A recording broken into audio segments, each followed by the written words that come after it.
السلام علیکم ورحمۃ اللہ وبرکاتہ۔ الحمد للہ والصلاة والسلام علی رسول اللہ وبعد۔ محترم سامعین و ناظرین، آج کے اس حلقے میں آئیے ہم چھینکنے سے متعلق کچھ آداب جانتے ہیں۔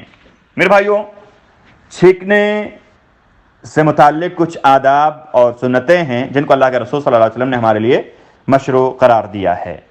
مسلمان کو چاہیے کہ وہ ان آداب اور سنتوں کو لازم پکڑیں، کیونکہ اس میں بہت ہی بھلائی اور خیر عظیم موجود ہے۔ میرے بھائیوں، آج اس موضوع سے متعلق ہمارے سامنے کئی ایک حدیثیں ہیں۔ آئیے ہم ان حدیثوں کا دراسہ کرتے ہیں اور جانتے ہیں کہ چھینکنے سے متعلق اسلام نے ہمیں کون کون سے آداب اور سنن بتائے ہیں۔ پہلی روایت جو ہمارے سامنے ہے متفق علیہ روایت ہے۔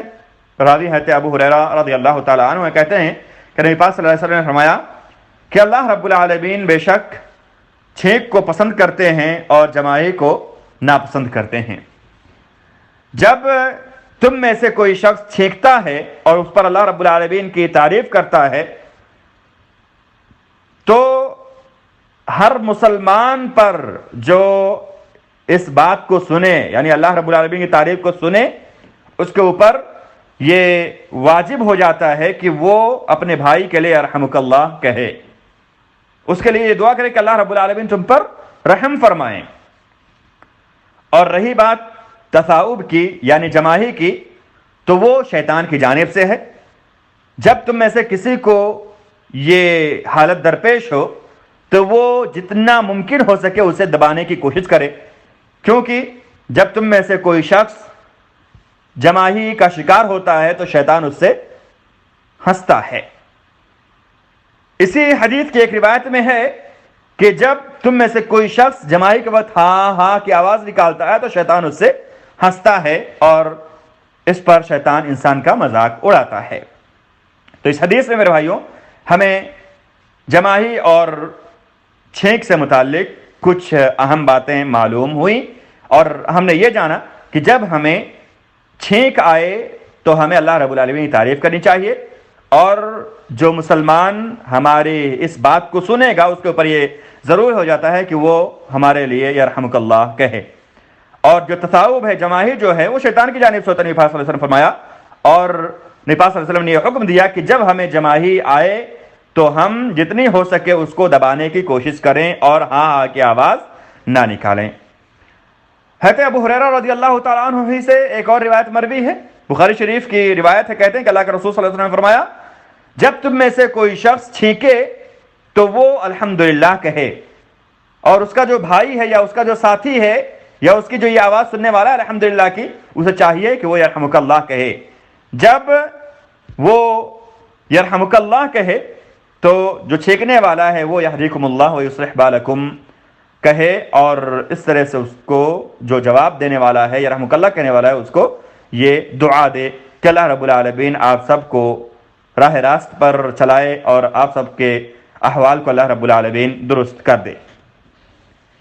ایک اور روایت ہے ابو موسیٰ رضی اللہ تعالیٰ عنہ سے مروی ہے، کہتے ہیں کہ میں نے اللہ کے رسول صلی اللہ علیہ وسلم کو فرماتے ہوئے سنا کہ جب تم میں سے کوئی شخص چھینکے اور وہ الحمدللہ بھی کہے تو اس کے لیے تم یرحمک اللہ کہو، فشمتو، یعنی اس کے لیے تم یرحمک اللہ کہو، اس کے لیے رحمت کی تم اللہ رب العالمین سے دعا کرو۔ اور اگر وہ شخص جو چھینکنے والا ہے وہ الحمدللہ نہیں کہتا ہے تو اس کے لیے یرحمک اللہ مت کہو۔ یہ میرے بھائیوں مسلم شریف کی روایت ہے۔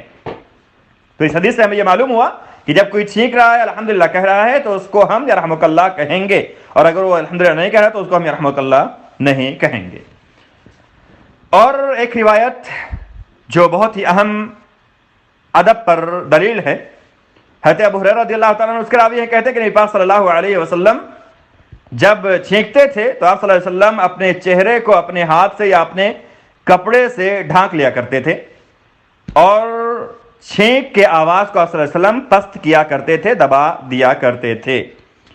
یہ احمد اور ترمذی اور ابو داؤد وغیرہ نے نقل کی ہے، جس میں یہ ادب ہمیں بتلایا گیا ہے کہ جب ہم چھینکیں تو اس وقت اپنے چہرے کو اپنے ہاتھ یا کپڑے یا مندیل وغیرہ سے ڈھانک لیں اور اپنی آواز کو ہم چھینک کے وقت پست رکھیں۔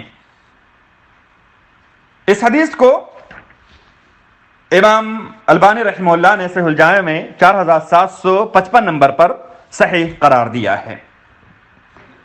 تو اس درس کا خلاصہ یہ ہوا کہ چھینک کے کچھ آداب اور سنن ہیں جن کو رسول اللہ صلی اللہ علیہ وسلم نے ہمارے لیے مشروع اور مسنون قرار دیا ہے۔ ایک مسلمان کو چاہیے کہ ان آداب کا خیال رکھے، کیونکہ ان میں بہت سارے خیر اور بھلائی پوشیدہ ہیں۔ اللہ تعالی ہم سب کو توفیق دے۔ آج کے اس درس کے حوالے سے ہم نے جو فوائد حاصل کیے، پہلا فائدہ یہ ہے کہ جو لوگ بھی چھینکنے والے سے الحمدللہ سنیں، ان کے لیے یہ مستحب ہے کہ وہ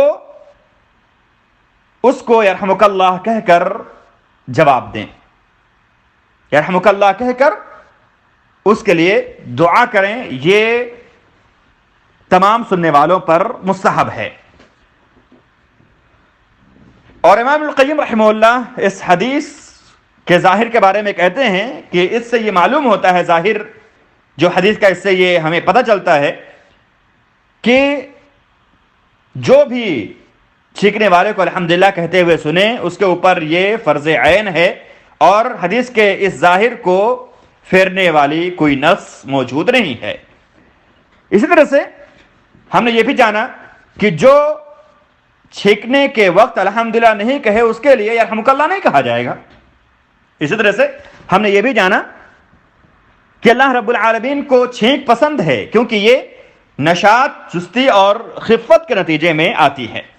اس طرح سے ہم نے یہ بھی جانا کہ چھینک کے وقت ہمیں چاہیے کہ ہم اپنے چہرے کو کپڑے سے یا ہاتھ سے یا مندیل اور ٹیشو وغیرہ سے ڈھانپ لیں۔